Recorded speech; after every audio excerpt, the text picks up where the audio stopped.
So, you know that Batman movie that came out a little while ago? The one with Cedric Diggory as Batman? I did not enjoy it. I really did not enjoy it, actually, and I couldn't even finish it. Which is a shame because I know pretty much everyone else liked it for the most part. But if we're being honest, the premise of just another gritty, grimdark Batman kind of brought me down. Upon reflection, I'm not going to be one of those sticklers who says that it's not accurate to the comics and they took too many liberties or whatever. I mean, that way lies complete and utter madness. Because, simply put, there are too many comics, too many adaptations of the character for there to be any hard and fast rules for portraying that world and those heroes and villains in general. That's sort of both the bane and the boon of superhero movies and shows nowadays, especially. I honestly just I didn't like it, and it didn't gel with me as a movie, as a story, because we've had so many gritty, grimdark Batman movies before, and we've had one and another after that, and on, without any real meaningful change. I, for one, like Batman and prefer him when he lives between the darkness and the light, the ridiculous and the terrifying, right? A Batman who can both comfort a crying child and dangle a ne'er do well off a building. But I mean, like a the truly bright, idealistic superheroes of old, I think it should go no further than that. Batman, for me, does not kill people, and he doesn't maim, and he doesn't murder.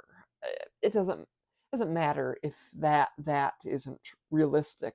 I don't think if in the Hyborian Age or the Witcher universe or John Wick or whatever, if it would be better for the villains to be put out of commission for good, because this is Batman, and I think it can be held to different standards.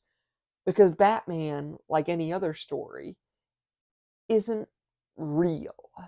There can be certain conceits of the genre that obviously aren't allowed in our real world.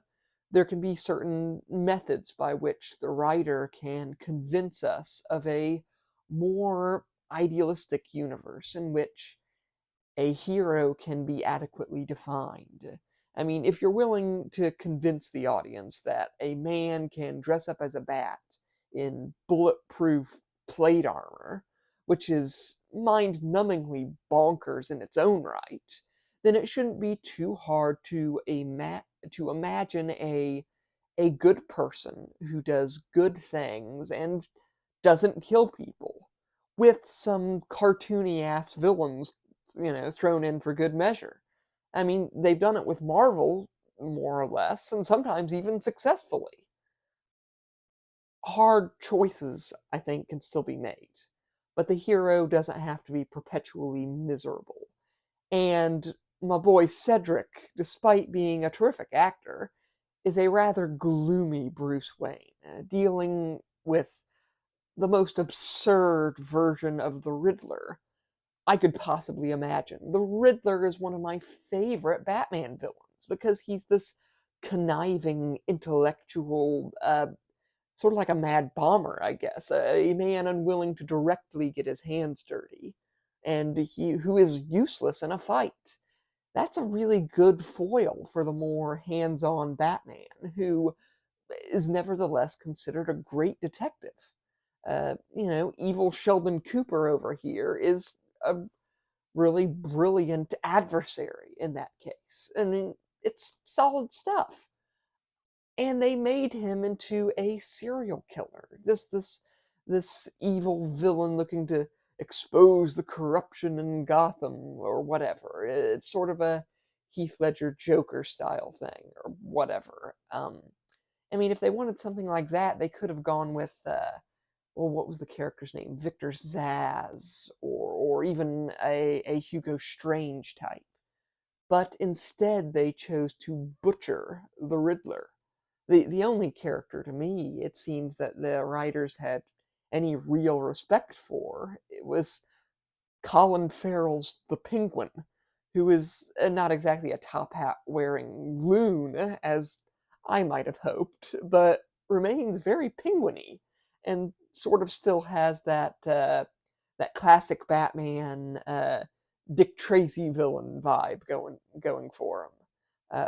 Side note, I don't know how they managed it, but the Penguin show is all kinds of amazing, and you should definitely expect a video on that very, very soon.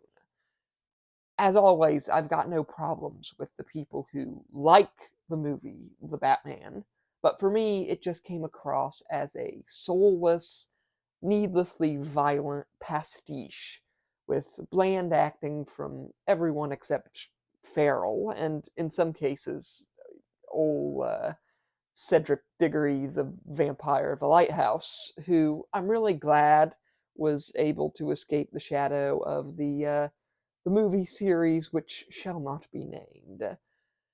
All in all, I find myself waiting for a gothic Gotham still that manages somehow to deliver unto me a host of wacky characters like the shape-shifting Clayface, a properly villainous Poison Ivy, and maybe even some of the lesser known villains who are still very fun, like the Mad Hatter or Scarface the Puppet or the guy that shoots ketchup.